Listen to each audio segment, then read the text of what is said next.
What is up? Hope you guys are having a wonderful day playing some more Resident Evil Reverse, and today I'm going to change it up right now because I've been playing way too much Jill, so I decided to spread the love. I'm going to play as my second favorite character, Ada Wong, who is, ironically enough, my all-time favorite Resident Evil character, maybe one of my all-time favorite video game characters of all time. I'm rocking the RE6 outfit, which is actually my all-time favorite Ada skin outfit, or whatever you want to call it. And I know a lot of people love the dress, and dress looks cool from Resident Evil 4. You got the Resident Evil 2, the original and remake outfits. You got the Umbrella Chronicles one, the Damnation film. You got the new one for the remake 4. But I just feel like this, and also the tactical one from Resident Evil 4. I think that one's cool. I would like to see that make a return in this game as an extra skin. I think that looks really cool. But I don't know.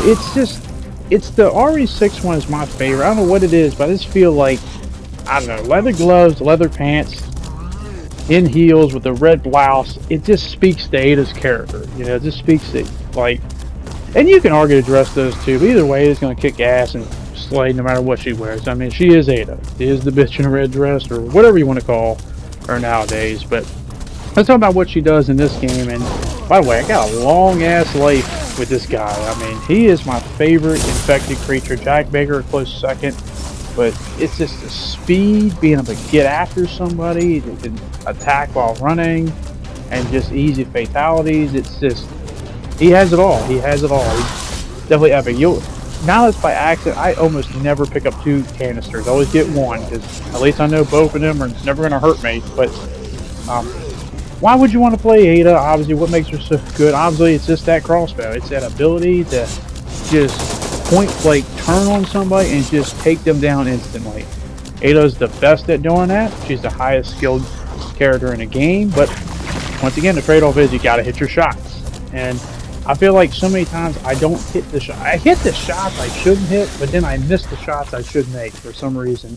And I feel like that's just the scary part, is if I could hit those, I'd be even more dangerous than what I showcase. And here's a good example of just coming in here, here's somebody, but as I say, you gotta hit this shot, because if I don't hit this shot, I'm most likely gonna die, and bam, like put them down against somebody. But that satisfaction of hitting that headshot is my build, and I prioritize the headshot damage with the crossbow. You know, you hit those crits, you're taking people down instantly. It's not even a challenge to get that from behind. But once again, here we go, taste of my own medicine. I was telling my last video, like, hey, why do I play Jill? Why she's my favorite?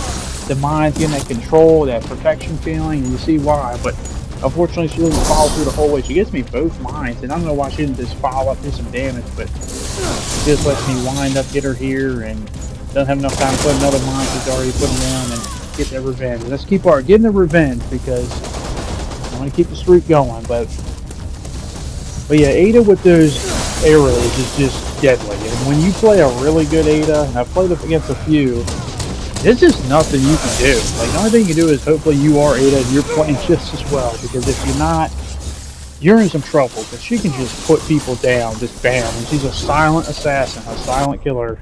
I mean, her play style, just attacking people from afar and not even realizing it, is just, it's so dangerous. Not to mention, but the key difference here is she's got the stamina too. You know, you can definitely, I see a lot of people have stamina builds to get out of dodge. And then the explosive arrow, which I'll be the first one to admit, I am hit and miss with that. I have yet to really master it, because I feel like, and I guess I can get over that, but I feel like I miss so many of those exploding arrows. I get some, but I feel like I don't get enough. Not necessarily killing people, but just hitting people. I feel like I miss people. I either undershoot it or I overshoot it. I can never get it just right, and I believe I got her with the arrow, and I feel like I should have had her, because I feel like that knife didn't hit me, but whatever. You know, I was hoping I was going to get revenge. I know someone stole the kill, but oh well, tough shit. But yeah, and then the little bicycle kick. I'm kind of hit and miss with that too. It's just like, it's kind of similar with the dagger or the hot dogger from Jill. It's like, most of the time I hit it, it's just, I don't know, it's more I got lucky, because it's just like I gotta be right up on somebody, and most of the time I miss it. So kind of ironic that I can have some really good games and not really effectively doing everything right, which is scary. But hopefully I can get better to the point where I can just zap things. I'm like that. Like, I just feel like I should have got that. I don't even know why I did the bicycle kick there. I hit the accidental thing. But this Chris, he would not die, but he did help me out a little bit here. Is I'm trying to get him, but he does that Lieutenant Power Growth punch. Because see, that was what I was thinking he was going to do. He's going to bait me into that. And poor Hunk got baited, but he gets out of it, and it doesn't really matter. The game is over, and I'll be glad to take that W right there. Still trying to get used to Village. Still do. It's not a bad map, but all the nooks and crannies, it's just sometimes hard to really get anything going.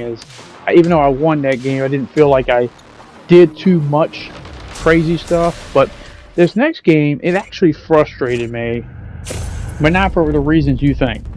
And once again, what I tell you in the beginning, the other game, it's if I get murked in the beginning, that's not a good thing for everyone else. And I just could not hit this Claire. It's just like I missed so many shots, and I just feel like I should have hit her, and it didn't happen. And bam, it's whatever.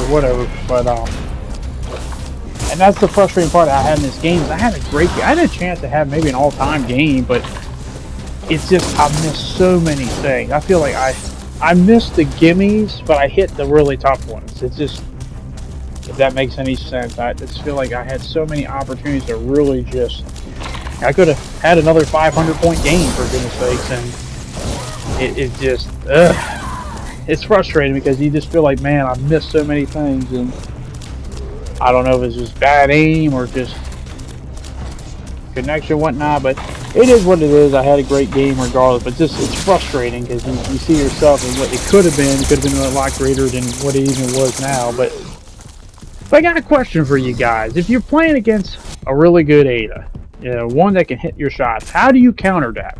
What would you do? Like, other than, I guess, playing another Ada, like, how do you stop that? Because right here, this is one I'm talking about, like, just miss easy shot. I mean, I hit her 3 times, and it's just, I know one headshot, granted, and of course Tyron he breathes on it, but basically, like, how do you stop that? Like, what can you do? Like, the only thing I can think of you do is you'd have to get in close to make it a lot more harder for the shots to be hit or to wind up, and you'd have to get some stuns in. Now, granted, she does have her stun too, the bicycle kick, so you gotta be wary of that, because I assume if they're that good, they can also realize that. But I feel like that's the only thing you can do. If you let her get a line of sight on you, I don't think there's any weapon in the game that's going to do enough damage from a far distance like her to the point where you can kill them before they kill you. Because if they're just hitting your shots, there's really nothing you can do. But being up close is like, in some type of stun, like maybe it's the shotgun from Leon or some of the abilities to punch, might be your best bet. But once again, that's the thing about Ada's, they have the highest stamina, and they can definitely get out of a jam real easy. And just like her character is in the Resident Evil series itself, she can easily turn the tide of everything because she just manipulates the whole situation to her needs and in her favor, and it's just what makes her so dangerous. That's she is a bitch in a red dress, but she's the baddest bitch, and there's no question about that. And getting on a blue button right here, I'm starting to turn it on. It's just, you get that feeling, and you're like, I'm starting to feel it, and I don't know how this Chris did not die, but I did hit him with that exploding arrow. I didn't miss that one, and that godlike streak, seeing that godlike 40 points, that definitely does put a smile on my face, and I'm starting to piss them off now. They're trying to get the revenge, and he's trying to get me. I missed that, but get the pipe arrow, pick up a nade launcher, just trying to play it safe here. Get him, keeping the streak going, and you can see the score is getting a little bit out of hand. But it's still a lot of time, but they gotta put a stop in it. And once again, this is what I was talking about, frustrating things. Like, it's like I get the nade launcher, I see him. It's like I know I have to overshoot it a little bit. You can't undershoot it because of how it travels, but it's just, it's those frustrations right there. I'm not saying that it would have killed those guys, even if I did hit them. But you never know. We don't know what their HP was at that time. So, and here comes a crazy transition right here. This is just another thing. Just the power of Ada right here. Long distance. I think they're coming back there, assuming the main hallway. And missed that first time, but I don't miss that. And poor Claire, bam. There's nothing. Like, what could she have done? There's nothing she could do. The only thing you think of is throw the shock thing, but before she even had that thought in her head, she was getting an arrow to the head. So, another one of these guys here, he tries to detonate on me, doesn't work. As I said, that stamina, I definitely think a lot of people have a lot of stamina builds with Ada, and I can't really blame them. You can get around the map so far, so fast, and get out of dodge so easily. It's just like she can do so much damage with that crossbow, and then she has the stamina to get out of it. It's really amazing. But once again, you still gotta have the skill to do all that stuff. So that's why I don't have a single problem with it, even when I'm playing against one that's just kicking my ass and stuff. So that's just how it goes. And I thought I got the Jill here, but it was someone else. And I see that, I'm like, nope, I'm messing with that. And watch what happens to this poor Chris. He stops and looks at me for a second, and it's just bam. It's just like, come on, man. I felt bad for him. I actually laughed at that, but that's the power of Ada. Let me know if you play as Ada. Are you good as her? Do you own with the crossbow? I feel like I missed so many shots that there's a lot of room of improvement. I almost had another 500-point game. 2 in the same day, if you check out my earlier video, but nonetheless, that is going to be it. Hopefully, guys enjoyed this video. Thanks for watching, and hopefully, I'll see you guys back in the next one. Have a nice night, and peace.